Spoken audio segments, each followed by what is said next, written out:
So, after being offered my dream job in 2007, the recruiter says this: before we go further with the hiring process, if there's anything that you're being dishonest about or anything that you need to tell me that you haven't, not only can we fire you, we can also prosecute, because this position we're offering is part of a government contract.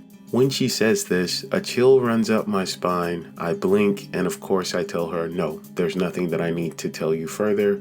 All of the information that I've given you is accurate. Well, except for one thing. I'm not a high school graduate. Of course, I didn't tell her that, but that's what I was thinking in my mind. Unfortunately, I dropped out of high school in the 10th grade when I was 16 years old. Now, since I'd entered the corporate space when I was about 18 or 19 years old, I would just always put on job applications that I did indeed have a high school diploma. And if they required the name of the school, I would just make up one and put it on the application. Now, this is in the mid to late 90s. So here I am being offered the best job I've ever been offered in my entire life, and now this stumbling block is before me. What am I going to do? While the information I wound up giving them was enough, it still wasn't what I thought would be enough to ensure that I didn't get fired, or, most importantly, that I would not be prosecuted for being dishonest accepting this government contracted job. A few years prior, I was working for a telecommunications company in financial services, and they required that I not just tell them where I graduated, but they required that I have a diploma. So what I did was I called up a friend of mine and I asked her, can I see your high school diploma? She showed it to me. I'm very good when it comes to duplicating things, so I duplicated the high school diploma, which you're looking at right now. This is the one that I made my own, whole 9 yards. There wasn't really a downside with this particular diploma that I created, because the method of verification was always that they needed to see it, not that they were going to call to verify or anything like that. That had never happened to me in my professional career. In this particular case, I was worried, and I said, I need to go further and I need to do something else. And at this time, I was calling the diploma that you're looking at my fake diploma, but what I came to realize later was that it was actually my script diploma. So I decided what I needed to do was just to go get my high school equivalency, which was something I should have done years prior, but I never did because I personally really didn't care. I'd been in the corporate workspace for over 10 years at this point, so my resume spoke for itself. The career positions that I had throughout my career thus far were always mid-level white-collar positions, so I didn't really have to prove anything to anyone as far as my education was concerned. It was kind of implied that I had a high school diploma. Otherwise, how could I have had all of these great positions and jobs? So I contact the GED office in my county. They tell me where I need to go. At this time, you had to take a practice examination before you took the actual exam so that they could kind of gauge where you were to see where you needed help, if you needed help. I took the practice exam and I failed it. I failed the mathematics portion of the practice exam because in high school, I never took algebra. I never took geometry. I only took what they called back then in the early 90s, Math 1. So at the GED office, the GED personnel says, well, you failed math. I explained to her what my situation was and how I'd never taken algebra or geometry. And she said, well, I think you need to take some GED classes. I told her, well, I can't really do that. I don't have the time. I have a job. Then she says, well, at least get the GED study book. And she told me where to get it. I go to Amazon, I buy the GED study book, and it is as thick as an old school phone book from the 1980s. I flip to the portion of the study book that has mathematics. I get to the algebra portion and it's like another language. Even though I'm reading the instructions, even though I'm looking at it, trying to figure it out, I can't understand it because I've never taken it. It's like a foreign language to me. So I'm thinking to myself, well, what am I going to do? I can't take any classes because I've started this great new job. I don't have time for it. I don't want to take the test and fail again. The only good part about failing any part of the GED exam at this time was whatever part you failed was the part that you would have to take over again. You wouldn't have to take the entire exam over again. So on the day of the GED exam, at this time, the exam took 8 hours. You would take the entire exam in one single day. Now I understand it's different and it's broken up over 2 days. And at this point, there were actually test booklets. It wasn't online or anything like that. This has been 15 years ago. When it came to the math portion of the test, they would allow you to have a scientific calculator. So there are like 80 questions in the math portion of the GED exam, and we had like 90 minutes to complete it. The first 15 questions were just your basic arithmetic: addition, subtraction, division, multiplication, fractions, whatever. But question 16 started right in at algebra, and I flipped through the test booklet and I could see questions 16 through 80 were nothing but algebra and geometry. And I thought to myself, oh my God, what am I going to do now? So instead of sitting there and trying to figure it out, I took my number 2 pencil from question 16 to 80 and I literally went down the answer sheet and I marked anything. It didn't matter. I didn't know what to do. I didn't understand it. There was no point in me trying to even try at this point. So I literally, again, went down from question 16 to question 80 and I marked anything.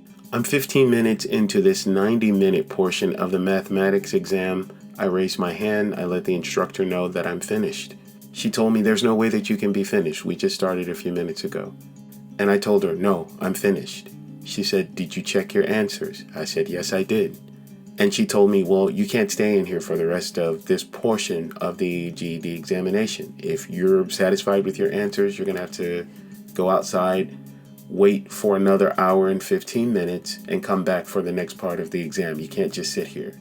So I did that. I left, and I remember walking out to my car thinking, wow, how in the world is this going to turn out? So at the end of the examination day, I was the last person to leave the examination. There had to have been maybe 200 people there taking the exam that day. It took me the longest to finish every part of the exam. Younger kids in there, like 16, 17, and they were finishing in record time. I just thought to myself, wow, I'm the last person to leave. So I walk out of the examination and I'm on my way back to my car, and I thought to myself, well, the best part of it is I only have to take the part of the exam that I failed. I've done the best that I can do. I'm most likely going to fail math. There's nothing else I can do. So I just kind of threw my hands up and got in my car and went home. 2 weeks later, I received a notice in the mail from the local workforce development office, GED division. And when I get the envelope from my mailbox, I notice it's small. And I thought to myself, wow, I failed, because had I passed, it would be a larger envelope big enough for a diploma. And I walked slowly back to my house and I'm thinking, wow, I failed. I open the envelope and I immediately start looking at the test results. That's what these were. It wasn't a diploma. They were test results. And I instantly start looking for where it says I failed math. And I'm looking and I'm trying to figure out, well, where does it say I failed? I look closely, and in all 5 categories, reading, writing, mathematics, social studies, and science, it says that I've passed. I look at the total score for the entire GED battery exam and it says you've passed the GED exam. So I start to look even more, because I'm like, oh, there's no way that I passed. I know that I failed. I know I failed math, which means I failed the entire exam. I turn the results over and it says you have to score at least 410 points in each of those 5 categories that I just named a second ago. So I go down, I'm looking at language arts reading, language arts writing, social studies, science, and I finally get to math. I swear to you, as you can see right now, it says that I scored exactly 410 points.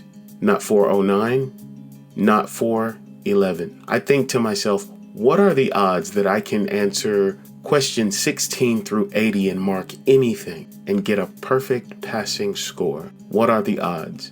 At that exact moment, my belief in the law of assumption, my belief in the law of attraction shot through the roof. I thought to myself, this is incredible. It's insane. So much so, I called the GED office and I asked, do you guys grade on a curve? She said no. I told her I marked anything for math and I got a passing score of 410.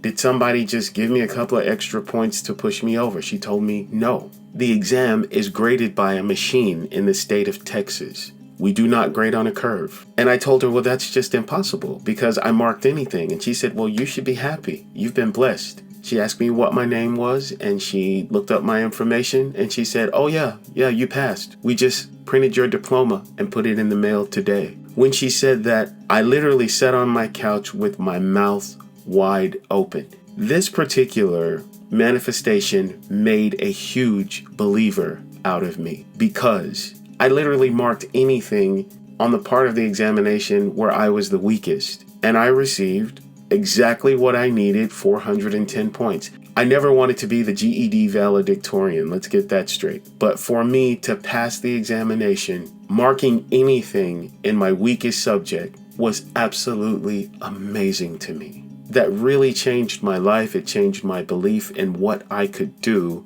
with the teachings of Neville Goddard, with the teachings of Rhonda Byrne's The Secret. I was just dumbfounded. I could not believe that this happened. So the most important thing for me at this point was having this high school equivalency in my back pocket in the event my dream job could ever come back and say, well, we found out that you don't have a high school diploma. Well, of course I do. Here it is. Here's my GED diploma. That was the most important thing for me to have at that time. I did not want to compromise this great opportunity, this great job, which turned out to be a wonderful job. Now, mind you, I never wanted to get my GED or anything like that. I thought about it before, but I never really wanted to do it because, to be honest, it wasn't even important to me. Number one, I walked in the assumption that I was a high school graduate because I put it on all of my applications. Whenever I would apply online, I would always put it there. So the assumption was I was a high school graduate. The bridge of incidents led me to becoming a high school graduate when I didn't even try. It wasn't something that I thought was even necessary. So the diploma that I created originally was a script that got me the diploma that I wound up getting that was legitimized through the state. I think that is absolutely amazing. And I didn't even try. There was no belief. I didn't have to believe. I didn't care if I didn't have a high school diploma. I hope you guys have enjoyed this story. Once again, I want to say that I enjoy sharing all of this stuff with you guys about the different creations and different manifestations that I've experienced throughout my life. I have so many more I want to share with you. I want to ask you guys to like, share, comment, and subscribe. I hope you're enjoying this information I'm sharing with you. As always, I enjoy sharing it with you. I thank you for listening. Bye, everybody.